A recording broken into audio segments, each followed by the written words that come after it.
Hello বন্ধুরা, আসসালামু আলাইকুম। কেমন আছেন সবাই? আশা করি প্রত্যেকেই ভালো আছেন। আজকে আমি নতুন আরেকটা ভিডিও নিয়ে আপনাদের সামনে আসছি। নতুন ভিডিও বলতে আপনারা যে কাজ করেন যে পাত্রটা দিয়ে যেটা আমরা রান্দা দাঁড়ানোর ব্যবহার করি, যেমন যে রান্দা ফল যে যাই বলেন, এগুলো আমরা দাঁড়ানোর কাজে যেটা ব্যবহার করি সেইটা নিয়ে কথা বলবো। এটা হচ্ছে গিয়ে নতুন একটা কোম্পানি। তো নতুন কোম্পানির প্রথম অবস্থায় যেই মালটা থাকে, আশা করি ওই কোম্পানির মালটা ভালোই থাকে। তো এইখানটায় দেখেন, একটু ফলো করে এইখানটা একটু গ্যারেন্টি দিয়ে দিয়েছে ওনারা, যাতে এটা নষ্ট হয়ে গেলে ওনারা ফেরত নিয়ে নেয়, তবে এই গ্যারেন্টির কাগজটা রাখতে হয়। তো পাথর কেনার আগেই আপনারা গ্যারেন্টি দেওয়া লাগে না, আপনারা দেখতে পারবেন, বুঝতে পারবেন কিভাবে যে পাথরটা ভালো। সেটা দেখতে হলে গিয়ে আপনারা পাথরটাকে ভালো করে ঘুরিয়ে পেরিয়ে দেখবেন এবং দেখবেন কোনো জায়গায় কোনো স্পট আছে কিনা নাই। যদি মনে করেন স্পট আছে, তাহলে মনে করেন এই পাথরটা ভালো না।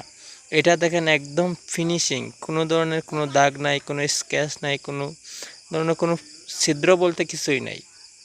এটা এমনভাবে এটাকে ফিনিশিং করা আছে। তো যদি মনে করেন যে এটা ফিনিশিং থাকুক না থাকুক, তারপরেও আপনারা এইটা ব্যবহার ভালো পেতে হলে এটাকে পানিতে ভিজাতে হবে কমসে কম 8 থেকে 9 ঘন্টা। তো আমি এটাকে পানিতে 8 ঘন্টা আমি ভিজিয়ে রাখলাম। তারপরে আমি আপনাদের সামনে পরে আমি এটা দেখাচ্ছি এটা কেমন ভালো কাজ পাওয়া যায় এইটা থেকে। যদি মনে করেন যে পানিতে না ভিজান, তাহলে ওইটার কিন্তু টেম্পার যেটা আসার কথা, সেই টেম্পারটা কিন্তু আসবে না। এটা পানি হইল গেলে এটার মেইন ঔষধ বললেই সারে।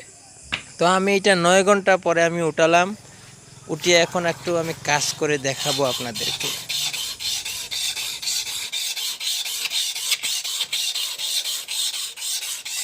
এর শব্দটার দিকে একটু ফলো করে দেখেন, খুবই হার্ড একটা শব্দ আছে। যদি মনে করেন যে অন্য ধরনের একটা শব্দ করে, যেমন বোঝা যায় যে পাথরটার সাথে এই যে কোনো জিনিস আটকে যায়, তাহলে মনে করবেন পাথর ভালো না। আর এখানে দেখেন কোনো ধরনের ময়লা উঠতেছে না, তাই পাথরটা পানিতে ভিজানোর কারণে এই পাথরটা একদম মজবুত টেকসই হয়ে গেছে। সেই জন্যেই এইভাবে আপনারা কাজ করবেন, তাহলে আপনাদের পাথরগুলা সুস্থ থাকবে। আসসালামু আলাইকুম।